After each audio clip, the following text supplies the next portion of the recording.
Paano kung ikaw ay may asawa na, pero bigla kang nahulog sa ibang tao? Pero hindi mo naman ito sinadya, hindi mo rin to hinanap, hindi mo naman pinlano na sirain ang relasyon mo o ang pamilya mo. Pero bigla kang nakaramdam ng excitement, ng connection, at ng emotional attachment dito sa tao na to.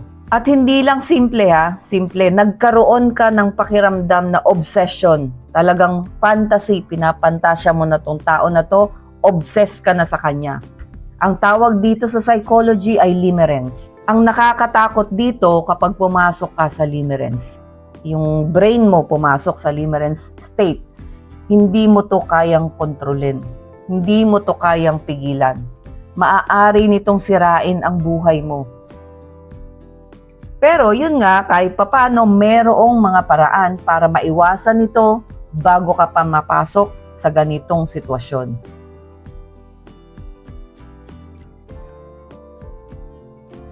Welcome back sa aking channel. Ako po muli si Lorely, ang inyong Ate Lors. Ayan, excited pa rin ako, pang-5 na itong video natin about sa limerence.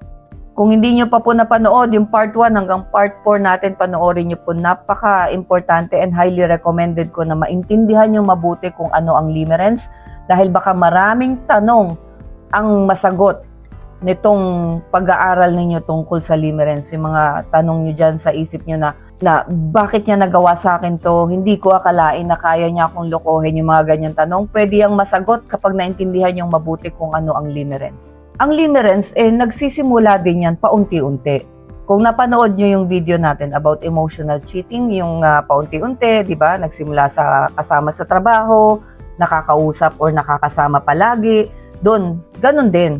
Magsisimula din siya ng ganun, di ba? Meron kang katrabaho, nagkakakwentuhan kayo tungkol sa buhay-buhay ninyo, hanggang sa medyo lumalalim na, pati problema mo sa asawa mo, na ikikwento mo sa kanya, di ba? Sa simula parang wala lang, parang harmless, pero nagkakaroon kayo ng emotional intimacy, mga sikretong pag-uusap, constant thinking sa isa't isa, parang nagkakaroon ng attachment, na-attach ka dun sa tao na palagi mong nakakausap. Ang problema lang sa limerence, nagkakaroon kayo ng emotional attachment, pero sa limerence ay sobra-sobra. Nagiging obsessed ka dun sa tao na yon. Nagkakaroon ng obsession, nagkakaroon ng pantasya. Obsession talaga, as in addiction dun sa tao na yon. So yun ang limerence, obsession dun sa isang tao. So kung may asawa ka na at mahalagang malaman mo paano maiwasan tong limerence na to, ay samahan niyo po ako. Una, kilalanin nyo yung maagang senyales ng limerence, di ba? Ang limerence kasi hindi yan biglang nangyayari, sinabi ko na kanina. Kung palagi mo nang iniisip yung isang tao, hinahanap mo na ang dahilan para makausap siya, gumagawa ka na ng lahat ng paraan, magkaroon lang kayo ng interaction, or sobrang excited mo para kang lutang na lutang sa heaven kapag nakikita mo siya. Diba? Kapag napansin mo na yung senyales na to, mahalagang maging honest ka na sa sarili mo. Itigil mo na. Gumawa ka na ng paraan para layuan na yung taong nagbibigay sa'yo ng ganyang pakiramdam. Kasi pag hindi mo iniwasan yan, mabubuyo ka dyan, mapapasok ka sa limerence. Kung mapapanood nyo yung part 1 natin, nandun yung mga senyales kung nasa limerence na yung asawa nyo. Tapos yung part 3 naman natin, yung maaaring limerence yung nararamdaman mo, hindi pagmamahal. So magandang mapanood nyo rin yun. Pangalawa, maglagay ka na kaagad ng emotional boundary. Isa sa pinakamahalagang paraan para maiwasan ng limerence ay boundary. Kung may asawa ka na, mahalagang iwasan mo na yung sobrang personal conversation ba sa ibang tao. Lalo na sa opposite sex mo. Babae tayo, syempre yung lalaki. Tapos kung lalaki ka, syempre yung babae. Casual, okay lang. Pero yung medyo magkakaroon ka ng emotional venting tungkol sa marriage nyo, tungkol sa inyong dalawa ng asawa mo, diba? Huwag mo na sigurong simulan sa ganon. Kasi diyan nagsisimula yan. Naghahanap ka ng kausap tungkol sa problema mo sa asawa mo, tapos iaano mo dun sa opposite sex mo na katrabaho or kasama araw-araw, mahirap yan, di ba? So, yung secret communication, yan, iwasan nyo yan. Kapag ang emotional intimacy ay napunta sa ibang tao, doon nagsisimula ang emotional affair. Ito na nga yung emotional cheating. Wala pang nangyayari, wala pa sa kama, pero meron ka ng emotional cheating na nagagawa sa kapartner mo. Kaya mabuting magkaroon ka ng boundary.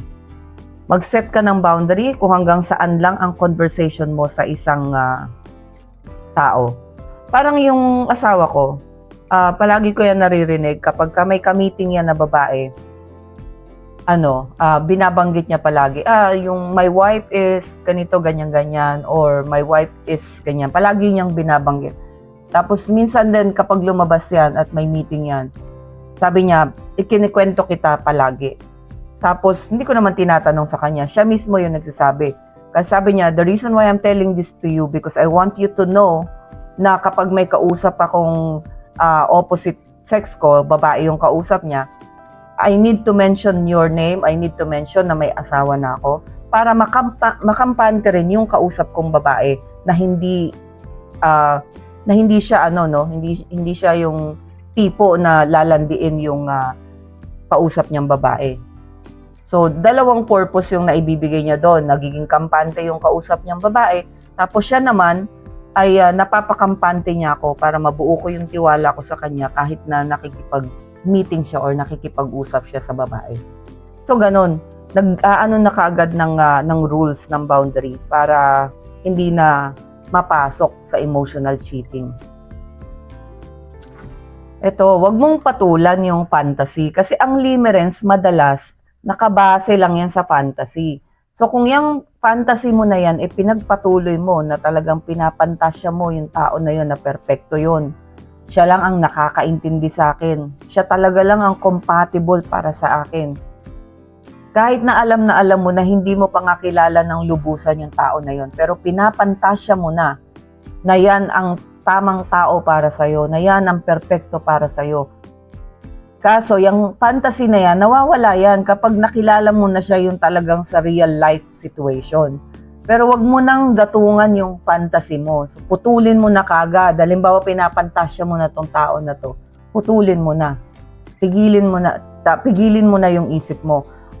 I-divert mo yung isip mo sa iba. I-occupy mo yung isip mo. Magpaka-busy ka or ituon mo yung attention mo sa asawa mo, sa pamilya mo para hindi mo magatungan pa yung fantasy na nagsisimula sa isip mo tungkol dun sa tao na yun. Ibalik mo yung energy ng relationship nyo, ng asawa nyo, di ba? Minsan kasi ang limerence nangyayari lang yan dahil minsan boring na yung relasyon nyo, may emotional distance na kayong mag-asawa, o meron na kayong mga unmet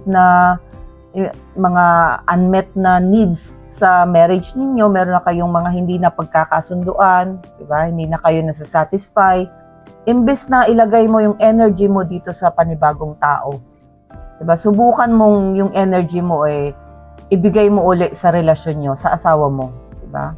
Example, magbigay ka ng maraming time, ng quality time sa asawa mo, honest communication, paggawa ng mga bagong experience together, kayo ng mga anak mo, di ba? So, buhayin mo yung relasyon mo, yung energy mo dun mo dalhin. Huwag mong ispoilin na may padating na ganitong nararamdaman, ito tolerate mo pa. Putulin mo kaagad, tapos ibaling mo yung attention mo at energy mo sa pamilya mo. At syempre, wag niyong kakalimutan yung mga possible consequences ng limerence. Kasi ang limerence talagang maaaring magsimula yan sa excitement, super excitement. Pero madalas yan natatapos sa broken trust, nasirang pamilya, emotional pain, tapos yung thrill na yan, kadalasan pansamantala lang yan. Kadalasan ng limerence 1 year lang. Minsan 3 years, minsan 5 years. Pero sa pag-aaral, wala na yatang lumagpas ng 5 years. Talagang lumilipas yan kasi ang limerence ay obsession, thrill, excitement, addiction. Pag humupa yun, maghahanap na naman ng panibagong thrill, maghahanap na naman ng panibagong excitement. Tapos yung consequence nun ay ang hirap ng ibalik. Wala na, na wasak na yung pamilya mo, paano pa? 'Di ba? Kaya nasa huli ang pagsisisi. Kaya kung hangga't kaya mong pigilan, hangga't kaya mong iwasan ang limerence, iwasan mo na. So kung ikaw ay may asawa at nakakaramdam ka ng mga ganito, ng limerence, hindi ibig sabihin masamang tao ka na. Yung ibig lamang sabihin tao ka kasi nararamdaman mo to. Pero ang mahalaga ay kung ano ang gagawin mo sa nararamdaman mo na yan. Alam mo namang mali. Ano ang gagawin mo? Dahil ang tunay na pagmamahal ay hindi lamang tungkol sa feelings. Ito ay tungkol sa choice mo, sa commitment mo, sa decision mo, at sa respeto mo sa karelasyon mo. So kung pipiliin mo na protektahan ang relasyon mo, maaari mong mapigilan ang limerence bago pa ito maging problema. Okay, limerence pa rin ang topic natin ngayon. Nasa part 4 na tayo. Ngayon, paano mo naman malalaman kung ang nararamdaman mo ay tunay na pagmamahal o limerence lang yan? Dahil sa simula, halos parehas lang ang pakiramdam niyan. Sobrang kilig, sobrang excitement, parang hindi mo kayang mabuhay nang wala itong tao na to. Pero may isang mahalagang katotohanan dyan. Ang limerence ay parang apoy na mabilis magliyab pero mabilis din maubos. Pero napakalaki ng damage na ginagawa nito sa isang relasyon. Samantalang ang tunay na pagmamahal ay hindi laging masaya. Alam mo yon? Alam mo naman normal na pagmamahalan, di ba? Pero ito ang tumatagal kasi tunay ang interaction, tunay ang pagmamahal. So, narito ang malinaw na pagkakaiba ng limerence sa tunay na pagmamahal. Iyan ang pag-uusapan natin. Part 4 na po tayo ng limerence kasi talagang nag-enjoy po talaga ako dito sa limerence na to kasi dito ko nakita ang laki ng epekto at gaano makapanira ng isang relasyon ang isang limerence. Kaya magandang maunawaan nyo ito. So kung inabot nyo po itong video na ito, part 4, hindi nyo napanood yung part 1 to part 3, pakinood nyo po nang maintindihan yung mabuti ano talaga ang limerence at baka na may dumadaan sa ganitong sitwasyon na pagdadaanan nyo mas magandang maintindihan yung mabuti. Maraming tao kasi ang nalilito sa pagitan ng infatuation, limerence, at ang tunay na pagmamahal. Sa simula, ang isang relasyon, ang emosyon ay intense. Alam natin yan, sa simula talaga naman. Intense yan, di ba? Pero hindi lahat ng matinding emosyon ay tunay na pagmamahal. Minsan ito ay limerence. Ang limerence ay isang psychological state ng ating pag-iisip kung saan ang isang tao ay nagiging obsessed sa isang tao. Obsession to, addiction. Yan ang limerence, okay? So para maintindihan nyo mabuti ay ikukumpara natin yung dalawa. Yung limerence versus true love. Okay? So ang limerence is obsession sa isang tao. Talaga namang obsessed na obsessed. Doon sa isang tao, perpekto ang tingin doon sa tao. Parang sabihin na natin sinasamba yung tao na yon. As in, walang mali doon sa tao na yon. Perpekto ang tingin. Fantasy. Pinapantasya talaga yung tao na yon. Yun ang limerence. Pagdating naman sa true love, malalim ang connection. Hindi lang basta obsession. Meron talagang malalim na pinagmulan ng kanilang nararamdaman. May emotional connection talaga, may lalim. Ang limerence nakabase sa fantasy, yung nararamdaman.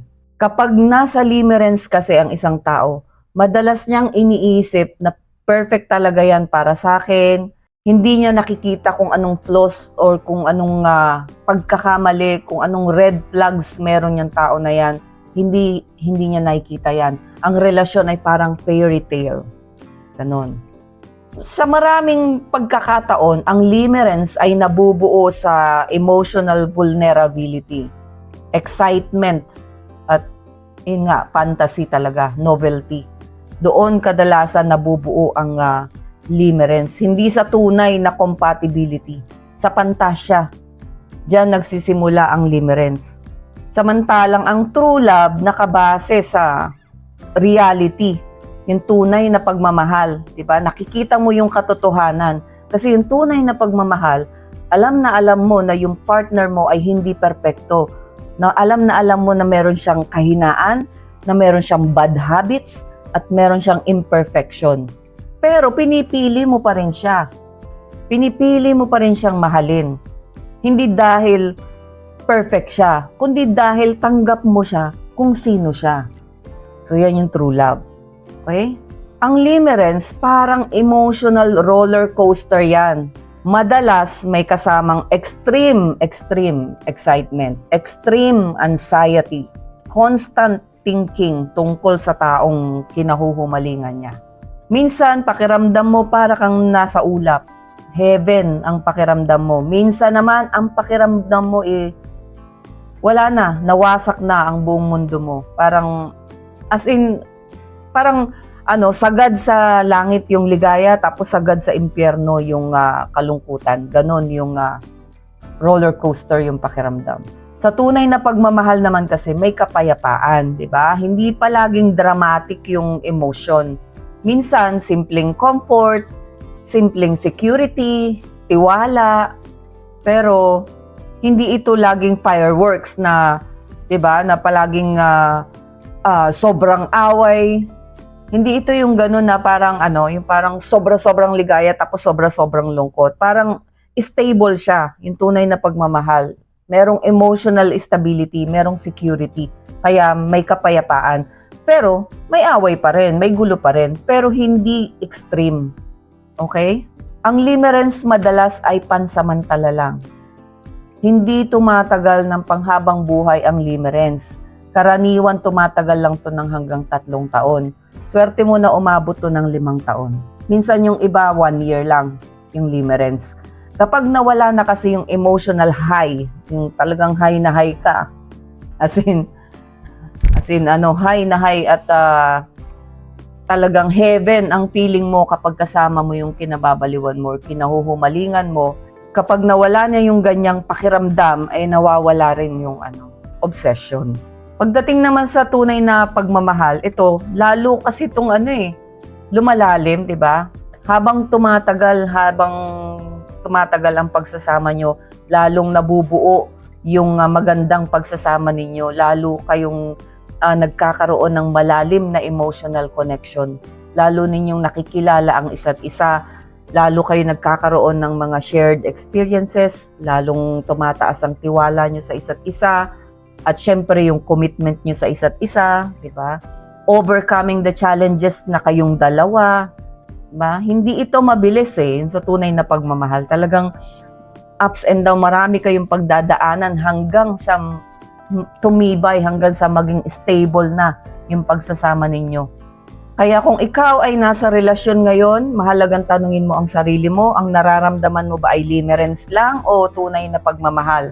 Dahil ang limerence ay maaaring magbigay ng excitement, ng passion, ng thrill, pero ang tunay na pagmamahal, ang ibibigay niyan sa iyo ay stability, kapayapaan ng iyong emosyon, at pangmatagalang connection. So ayan, natapos na natin ng part 5. Sobrang excited ako sa part 6 kasi yung part 6, ito yung naging limerence na yung isang partner, bawa yung asawa. Ano ang gagawin? Dapat bang kumprontahin? Diba? Effective ba ang kinokompronta ang taong nasa limerence? So, see you sa part 6. Thank you.